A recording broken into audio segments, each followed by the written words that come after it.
Riri atongoria thirikari-ini ya Kenya Kwanza kuma gitaru kia Mount Kenya marathie na mbere gukanirira iguru ria no wagirirwo ni gukayukia giturwa kia munini wa mutongoria wa bururi hindi ya githurano kia mwaka wa 2027 gatagati ka RIGATHI GACHAGUA na MUMBUNGE wa KIHARU NYORO. Ambunge hau kabere kiama-ini kia Jubilee ni makumithitie ndereti ino makiuga gitaru giki kiri na andu mangituika president.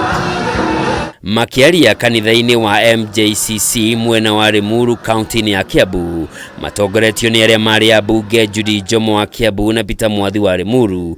Atongoria maugite nderetio ndiri na kiguni kuri muingi wa gitaru giki indi atongoria magirirwo ni kunyitana mombe kiama kimwe gia giuteti kiria kiritetagira muingi wa Mount Kenya. It is time to bring our people together. It is time to speak with one voice. It's time to speak with one voice. Tondu tukunyagio na dakika mwisho mundu akariragira kuri ari ewiki. Watu wanazunguka huku wakisema mimi ndiye nitakuwa deputy president, mimi ndiye nitakuwa deputy president. Badala ya tushikane tuweze kuitisha one man, one vote, one shilling. Badala ya tushikane ni kwanza kutafuta nani atakuwa deputy. Kwani sisi akina mama wetu hawezi kuzaa mtu ambaye atakuwa president? Sisi tuna viongozi ambao pia wanaweza kuwa presidential candidate amongst ourselves. From our communities tuko na wao. Mogereire kuga gitaru giki gierekeire guteuga wakio wa maundu ma uthii wa na mbere wa bururi ona thengia ya uingi wa andu angikorwo atongoria matikuhinguria maitho mone ugwati wa gukorwo matari na kiama gia giuteti ta icigo iria ingi cia bururi. Ndiraiguire MP na senator marauga tugie na nyumba itu na metha-ini wa UDA mungeigua makiuga uguo ni uria kumwira bohoro wa king'ang'i kiumete ruga kwira nguo ni ndwaru.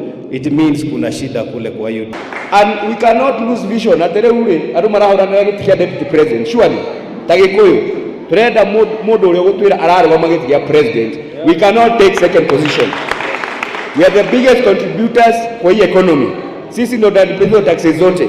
We have to be given our equal right share ya serikali. O kahinda-ini o kau ni makumithitie utongoria wa president Dagitari William Ruto makiuga ni urituhitie garama ya uturo kuri muingi wa bururi kumana na nyongerera cia magoti iria igathikitwo ni thirikari ya Kenya Kwanza undu umwe na waki wa nyumba cia raithi iria maugite itanyitwo kuguna itonga no ti mu Kenya wa gikiro gia thi. Sasa tumefanya hesabu, nyumba ni ya milioni 3. Ili upate nyumba ya milioni 3 unatakiwa ulipe 10%. Ni watu wangapi hasla? Ni mama boga wangapi? Ni watu wa boda wangapi wata-afford hiyo 300,000 ya kuweka tu deposit? Ukifanya calculation at 3%, ukilipa hiyo nyumba kwa muda wa miaka 20, unatakiwa kila mwezi kulipa shilingi 15,000. Hiyo ni affordable kweli? If they really cared about creating employment for our young people, vile waliingia kwa serikali kuna vitu wangeanza kufanya. Ya kwanza ni kuensure bei ya mafuta haipandi. La pili ni kuensure that production of commodities has gone down. If you want to create employment, manufacturing is a key factor in any country. Riu ni meranĩire matikwirira muingi wa bururi ukiherithika kumana na matua moru ma thirikari na uguo no meguthie na mbere kuruta thirikari mahitia.